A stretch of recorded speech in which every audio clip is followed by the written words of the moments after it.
कि गुरु और शिष्य का इतना लगाव, इतना अपनापन होना चाहिए जैसे सुई में धागा डाल दे वो लटकता है, सुई के साथ ही लटकता रहेगा और नीचे मार देगा गांठ हो लकड़े को नहीं क्यों करेगी। तो ऐसे अपना लगाओ अपने सच्चे गुरु में इत लगा लो। तो ये हुआ गुरु शिष्य का प्रेम, गुरु शिष्य का जो आपस में संबंध। जब हम यहां से जाएंगे तो आपकी यहां से मृत्यु होगी तो आपको गुरुजी ही इतना लगाव होना चाहिए गुरुदेव में कि हमने जो कुछ नहीं चाहिए, परमात्मा गुरुजी आज्ञा पाओ मेरे। तो वो फिर ऐसे आप सीधे वहीं पहुंच जाओगे जहां आशा था वासा हुई। तो अब जैसे गुरु और शिष्य का ऐसे लगाव होना चाहिए जो सुई में डोरा रे। तो ऐसे कहा कि फिर शब्द गुरु चित चेला रे। जो मंत्र गुरु जी ने आपको दे दिया वो तो तेरा शब्द, और इस चित्त ने, इस मन ने उस शब्द जो मंत्र दे रखा है उसका चेला बना दे। इस मन को उस मंत्र का, इस सुरत शब्द समावे। तेरी सुरती, तेरी मन, तेरी आत्मा उस दिए हुए मंत्र के साथ ऐसे चिपकी रहे, ऐसा ध्यान रखे, इतना उसका सिमरण करे जो सुई में डोरा रे। यानी ऐसे सुरत और शब्द इसको बोलते हैं। जो गुरुजी ने मंत्र आपको दिया है उसके साथ इस मन को इतना जोड़ दे जैसे गुरु और चेले का प्यार हो। तो अब कहते हैं सुर कहे कबीर सुनो भी साधो, अब शब्द गुरु चित चेला रे। गुरु और शिष्य का जो लगाव है ऐसा ही इस मन को इस मंत्र के साथ ऐसा लगाव लगा, यानी एक पल बीच न दूर ना हो दे। होले सुहागण सुरता चार मालिक गुर जाना है हेतु तो। होले सुहागण सुरता चार है तेरा सुन शिखर बरतार मालिक गिर जाना। ये सुबह आपको सुना दिया था, अब रह रहकर इसका विश्लेषण कर रहे हैं। अब नित्यानंद जी, ये तो कबीर जी का अमाणी जो आगे आपको सुनाई जा रही है। इससे पहले संतों शरण लाग के सुरत शब्द समाह, शंख शंकों को सत्रे पिया का देश, और एक पलक में पाइए ले सतगुरु उपदेश। ये ठीक है कि एक पलक में पाइए ले सतगुरु उपदेश। अब 16 शंख कोश की दूरी पर सतलोक है पाताल लोक से, और पूरे संत से नाम लेने के बाद फिर देर नहीं लगे मालिक पाने की। लेकिन आपके अंदर आपके हृदय में ऐसी श्रद्धा मर्यादा अंतिम श्वास तक बनी रहे। सुन सलहली सैल है गगन मंडल के माँ, और प्रेम बिना पावे नहीं चाहे कोट समाधि ला। जब तक आपका प्यार मालिक नहीं उमड़ेगा इतना भगवान मिले नहीं, और वर्क डन मिलेगा। किया कर्म अवश्य मिलेगा, जो साधना आप कर रहे हो, भक्ति कर रहे हो, दान कर रहे हो, ये मिल अवश्य, ये जरूर मिल जाएगा, लेकिन मालिक नहीं मिल पाओगा जब तक प्यार नहीं उमड़ेगा। अब कैसे प्यार कैसे उमड़ेगा भाई? जैसे सूरज के आगे बदरा ऐसे कर्म सयारे। भाई प्रेम की पवन करे चित मंजन, फिर जल के तेज नयारे। क्या बताते हैं परमेश्वर गरीबदास जी महाराज परमेश्वर को पाने की कैसी विधि बताते हैं कि जैसे सूरज के आगे बदरा ऐसे कर्म छयारे। हमारे पाप कर्मों की छाया आत्मा और परमात्मा के बीच में ऐसे होगी जैसे सूरज के सामने घनघोर घटा छा जाती है। वो घटा, फिर वो बादल कैसे वहां से दूर होते हैं। तेज हवा चलती है तो बादलों को तितर बितर कर देती है, और सूर्य का प्रकाश फिर ज्यों का त्यों समक्ष होता है। तो ऐसे कहते हैं कि हम आत्मा और परमात्मा के बीच में जो पाप कर्म रूपी जो बादल हैं उनको कैसे दूर फेंका जाए, कैसे छांटा जाए, कैसे खत्म किया जाए। जैसे सूरज के आगे बदरा ऐसे कर्म छयारे, प्रेम की पवन करे चितवंजन झलक तेज नयारे। प्रेम की पवन, इन पाप कर्मों को काटने का, इनके हटने का क्या लक्षण होता है। आपको यहाँ बुलाया जाता है, ज्ञान सुनाया जाता है, आप जी को मंत्र दिए जाते हैं, आप जी को प्रेरित करके आपके हाथों से 2 पैसे दान करवाए जाते हैं, दंडवत प्रणाम कराई जाती है। इस सब का उद्देश्य है कि आपका हृदय इतना विनम्र हो कि परमात्मा की चर्चा चल की आंखों से आंसू की धारा बह जा, दरिया बह निकले, चर्चा चले एकांत में बैठ के या कहीं चर्चा चले दाता की, रह कर आंखों में आंसू आने लग जाएंगे। जब मालिक की चर्चा चलेगी तो समझो आपके पाप कर्मों के बादल कटन लागे। जैसे सूरज के आगे बदरा ऐसे कर्म छयारे, ये प्रेम की पवन करे चितमंजन फिर झलक तेज नयारे। तो यहां नित्यानंद जी भी इसी का समर्थन कर रहे हैं। सुन सलैली गैल है गगन मंडल के मां, बिना प्रेम पावे नहीं चाहे करोड़ समाधि ला। और जब तक मालिक में प्यार नहीं होगा, उसकी चर्चा सुनते ही आत्मा में ये झड़ नहीं लगेगा आंसुओं का,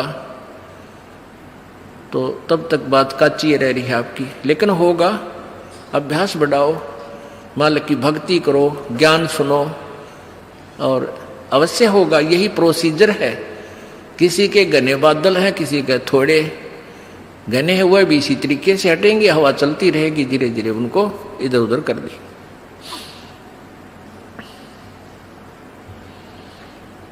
अब आपको बताया था कि जैसे नित्यानंद जी स्वर्ग सत्र के प्लेयर थे।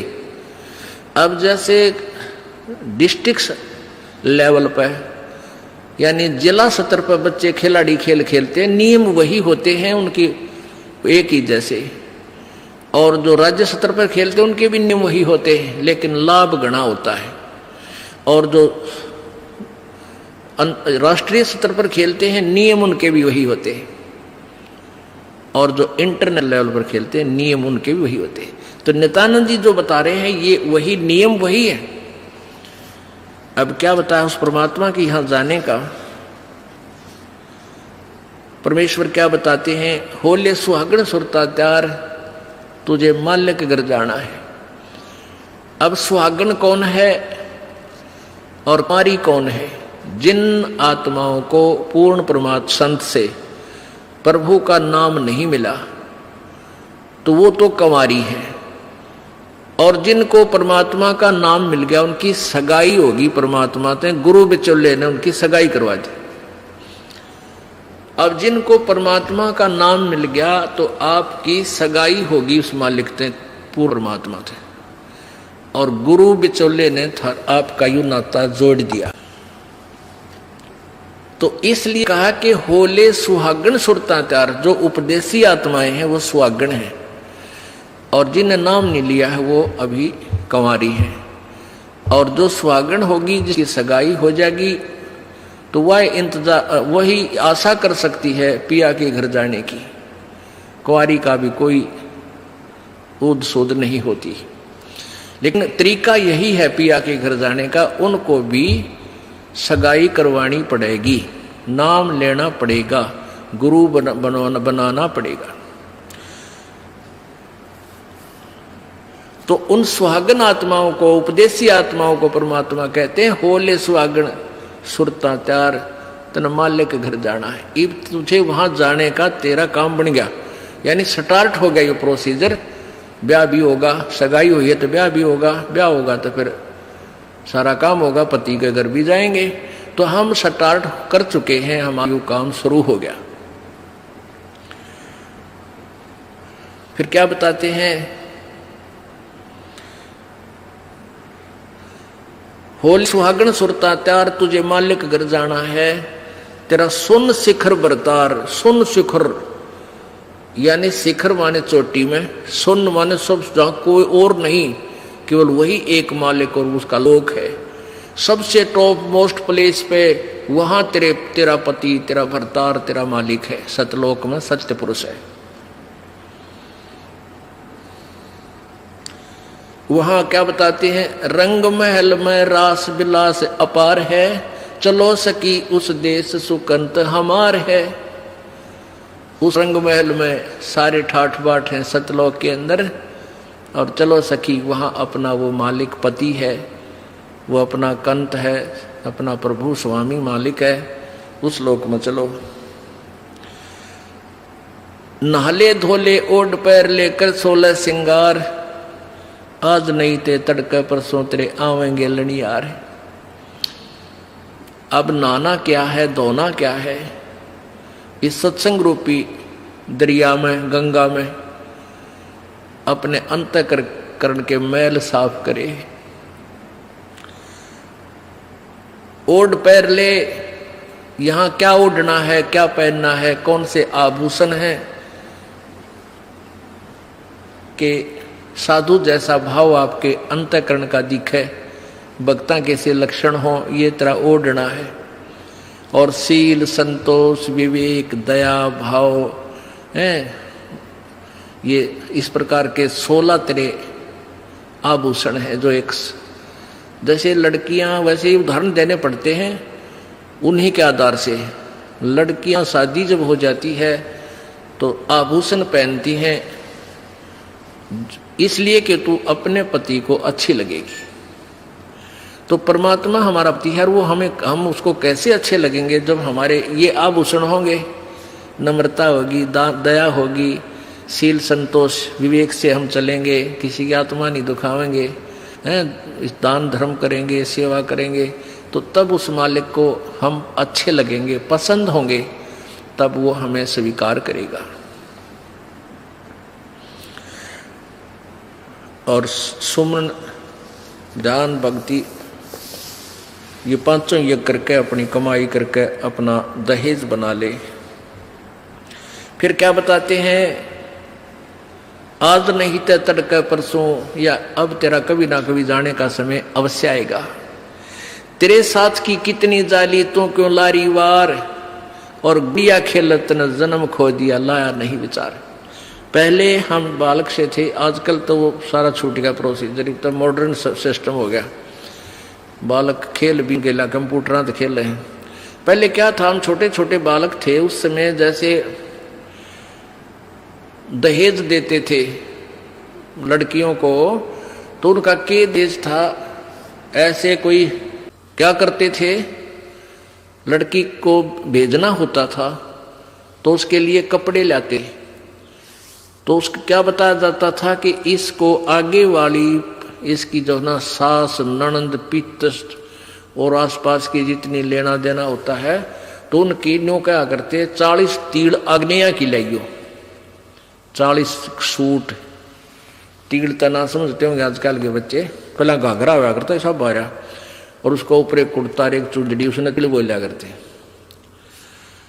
तो न्यों क्या करते, ये 40, और पहले दिखा करते उसको भेजने से पहले लड़की को, गांव की औरतें आती थी गीत गाती हुई, और वो देखा करती, ये 40 तगलियां की हैं, ये 20 पछलियां की हैं, ये फलानियां की हैं, ये छोरी की हैं, ये दूसरे ससुरे की हैं, तो ऐसे बताते थे। तो वो छोटी लड़कियां होती थी ना, छोटी छोटी, पहले स्कूल स्काल कोई जाता नहीं था, वो अपने में टाइम पास कराया करती, कहता गोबर बिटोड़ा करती ना। फिर वो छोटी होती तो क्या करती थी, वो छोटे छोटे टुकड़े कपड़े सिलने के बाद दर्जियों पास हो जाते थे, उन इकट्ठे कर लेती और उनके ऐसी सतह बनता करके, और 40 तन्यारी गिणकर दगाल लेती, एक गठड़ी बांध कर उसमें, और 20 न्यारी धर लेती, न्यों का, और एक गुड़िया बना लेती, एक खिलौना बना लेती, एक गुड़िया सी खिलौने की स्त्री सी, और उस गुड़िया ने फिर गेला गुड़िया ने बांध देती गिठड़ी में, ये इसकी तीड़ अगलियां की, ये पछलियां की,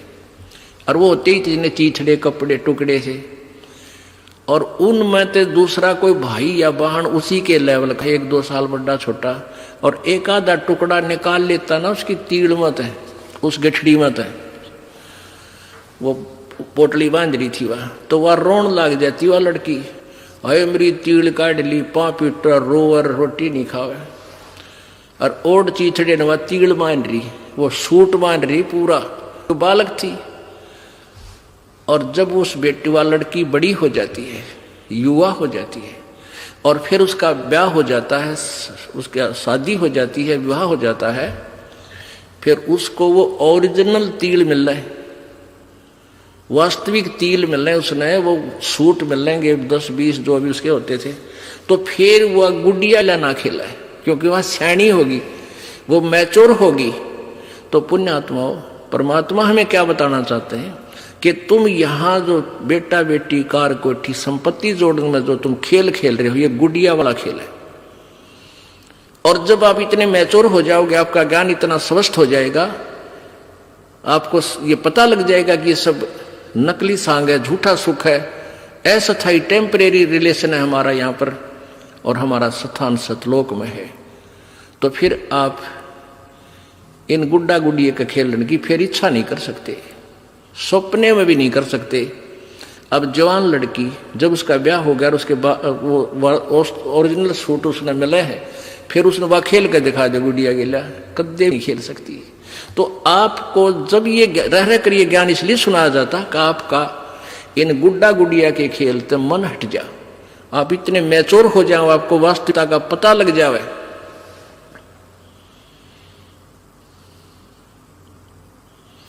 तेरे साथ किए कितनी जाली, तू क्यों लारी वार, गुड़िया खेलत जन्म गवाया, लाया है नहीं विचार, मालिक के घर जाना है। कितने ते गुड़िया खेल खेल जन्म खो दिया अपना सारा, ये कार कोठी बेटा बेटियां की जोड़ तोड़ में लगा रहा।